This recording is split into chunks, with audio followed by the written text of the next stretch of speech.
সবাইকে স্বাগত জানাই। আশা করি সবাই ভালো আছেন, আমিও ভালো আছি। আজকে আমি রান্না করব শাল মাছ।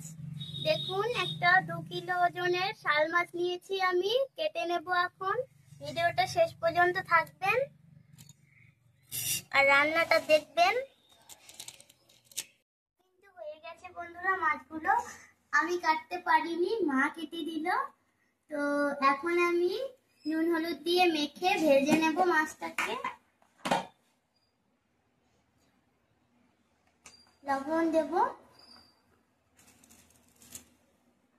হলুদ দেব।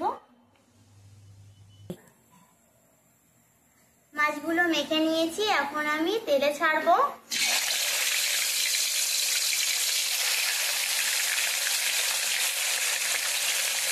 লাল লাল করে ভেজে নেব।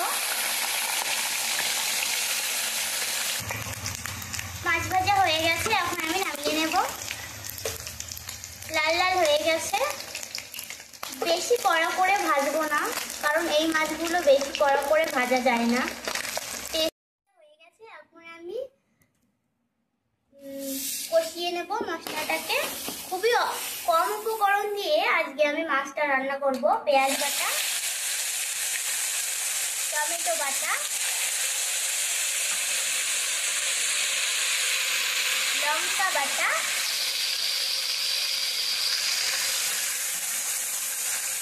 পোস্ত আর তিল দিয়ে আজকে কিন্তু আমি মাছটাকে রান্না করব। তিল দিয়ে কারা কারা মাছ খেয়েছো আমাকে জানিও।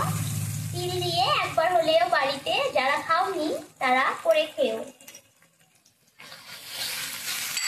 তিল বাটা দিয়ে দিলাম, পোস্ত আর তিল বাটাটাকে। এখন সবগুলোকে একসঙ্গে কষিয়ে নেব।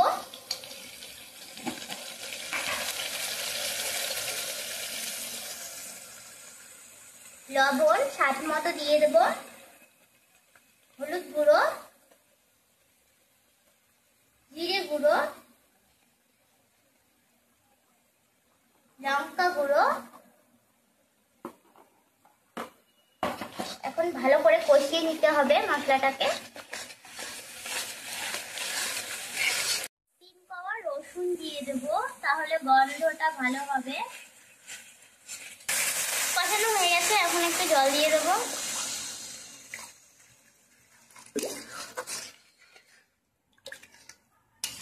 এখন জলটা ফুটে যাক, তারপর আমি মাছটা ছাড়বো। ঝোলটা কিন্তু ফুটে গেছে, এখন আমি মাছগুলো ছাড়বো। মাছগুলো কিন্তু খুব বড় বড় সাইজের, পিসগুলো মোটা মোটা করে কেটেছে মা। এখন আমি ধনে পাতা দিয়ে দেবো উপর থেকে। ধনে পাতা আর 2টো চেরা লঙ্কা, কাঁচা লঙ্কা দিয়ে দিলাম। এখন মাছটা কিন্তু হয়ে গেছে, আমি নামিয়ে নেব। হয়ে গেছে, এখন আমি নামিয়ে নেব। বন্ধুরা, মাছ রান্না কিন্তু রেডি। আর যদি ভিডিওটা ভালো লেগে থাকে, লাইক, কমেন্ট, সাবস্ক্রাইব করবেন। আর ফেসবুক পেজ থেকে দেখে থাকলে অবশ্যই পেজটিকে ফলো করবেন। আর বাড়িতে অবশ্যই বানিয়ে খাবেন। বাই বাই, ভালো থাকবেন সবাই। আজকের ভিডিও এই পর্যন্তই।